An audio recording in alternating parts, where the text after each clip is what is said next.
This channel does not promote any violent, harmful, or illegal activities. All content provided by this channel is meant for an educational purpose only.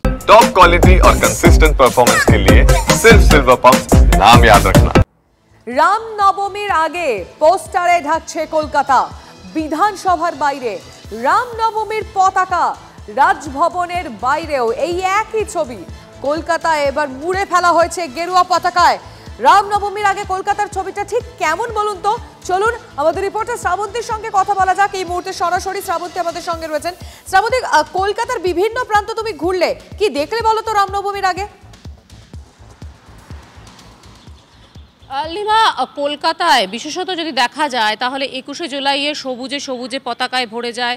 ব্রিগেডের আগে লাল পতাকা দেখতে অভ্যস্ত কলকাতাবাসী, কিন্তু এবার নতুন, এবং সেটা সরাসরি যে বিজেপির গেরুয়া পতাকা এরকমটা বলা যাবে না, বরং রামের মুখ আঁকা রামনবমীর যে পতাকাগুলো বিভিন্ন সময় মিছিলে ব্যবহার করা হয় সেই পতাকাই মুড়ে ফেলা হয়েছে। জায়গাগুলো খুব ভাইটাল, কলকাতার প্রাণকেন্দ্র বলা যায় বিধানসভা, তার একেবারে গেটের সামনে পরপর অর্থাৎ ইডেন গার্ডেনের ঠিক উল্টো দিকে যদি বলা হয় তাহলে ঠিক সেখানে এই পতাকাগুলো লাগানো হয়েছে। অন্যদিকে রাজভবন, তার সামনেও সারি সারি পতাকা লাগিয়ে দেওয়া হয়েছে।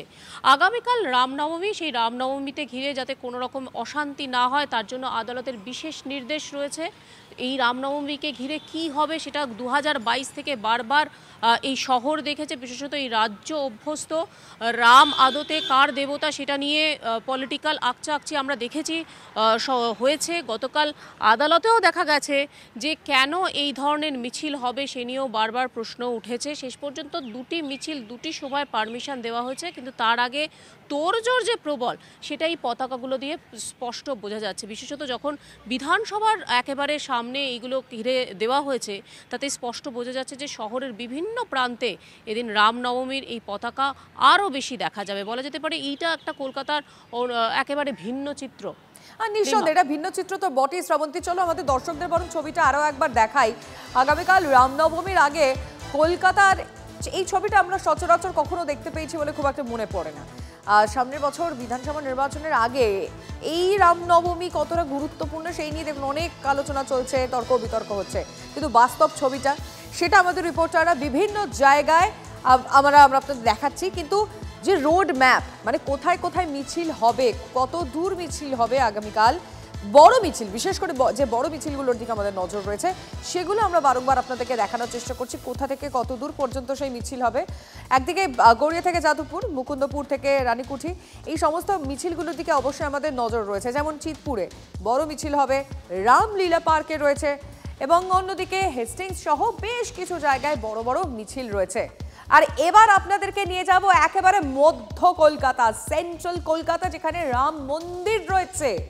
সেখানকার ছবিটা কেমন বলুন তো? চলুন সায়ন্তর কাছে যাই। আমাদের রিপোর্টার একেবারে সেখানে পৌঁছে গেছে। রাম মন্দিরের সামনের ছবিটা সায়ন্ত এই মুহূর্তে। একদমই, দেখো যে সেন্ট্রাল এভিনিউতে যে রাম মন্দির রয়েছে সেই রাম মন্দির কিন্তু সকাল থেকেই এই পরিষ্কার পরিচ্ছন্নতার কাজ চলছে। আমি ক্যাম্পাসের সমরকে বলবো দেখানোর জন্য। রাম মন্দিরের ভেতরে বিকেল থেকে ফুলের সাজ দিয়ে সাজানোর কাজ শুরু করা হবে বলে রাম মন্দির কর্তৃপক্ষ যারা রয়েছেন তারা জানিয়েছেন, এবং মূলত আগামীকাল সকাল থেকে কিন্তু ভিড় হবে সেই কথাকে মাথায় রেখে পুলিশি নিরাপত্তার যাবতীয় ব্যবস্থা করা হয়েছে। আমি রাম মন্দিরে যিনি অন্যতম কর্মকর্তা রয়েছে আমি তার সঙ্গে কথা বলে নেবো। এই ফুলের যে সাজ এইটা কখন থেকে শুরু হবে এবং কিভাবে হবে? এটা সন্ধ্যা 6টা পরে আরম্ভ হবে আর রাত্রি 11টা 12টা যত সময় লাগে, কালকে সকালে এটা রেডি হয়ে যাবে। কত পরিমাণ ভিড় হয়, কী পরিমাণ ভিড় হয় এই মন্দিরে রামনবমীর দিন? রামনবমীর দিন ভিড় কতটা? ভিড়ের কোনো আইডিয়া নেই, কাউন্টিং তো করা যায় না, কোনো 2000 4000 5000 যতজন আসতে পারে। পুলিশি নিরাপত্তার কী ব্যবস্থা? পুলিশের পুরো বন্দোবস্ত আছে, থানাকে অ্যাপ্লিকেশন দেওয়া আছে, ওরা সব অ্যারেঞ্জ আছে পুলিশ। এক্ষেত্রে যার কোনো বিশৃঙ্খলা যাতে না হয় তার জন্য কি যাবতীয় ব্যবস্থা নেওয়া থাকে? কোনো বিশৃঙ্খলা যাতে না হয়, কোনো সমস্যা যাতে না হয় তার জন্য যাবতীয় ব্যবস্থা নেওয়া থাকে? হয়তো পুলিশের ব্যবস্থা আছে, আর পাবলিক এখানে এই গেট দিয়ে এন্ট্রেন্স আছে, ওই গেট দিয়ে এক্সিট আছে, সব ব্যবস্থা করা আছে। প্রত্যেক বছর এরকমই সিস্টেমেটিক কাজ আছে। আজকে কি জল দিয়ে পরিষ্কার পরিচ্ছন্নতার কাজ শুরু হয়ে গেছে? সব কমপ্লিট হয়ে গেছে আজকে। সব পরিষ্কারের কাজটা 1 সপ্তাহ 10 দিন ধরে চলছে, সব পরিষ্কার হয়ে গেছে, সব এভরিথিং ইজ রেডি, শুধু ডেকোরেশনটা বাকি আছে। ডেকোরেট হয়ে যাবে, কালকে সকাল থেকে তারপরে প্রসাদ ডিস্ট্রিবিউট করা যাবে 11:30টার পর।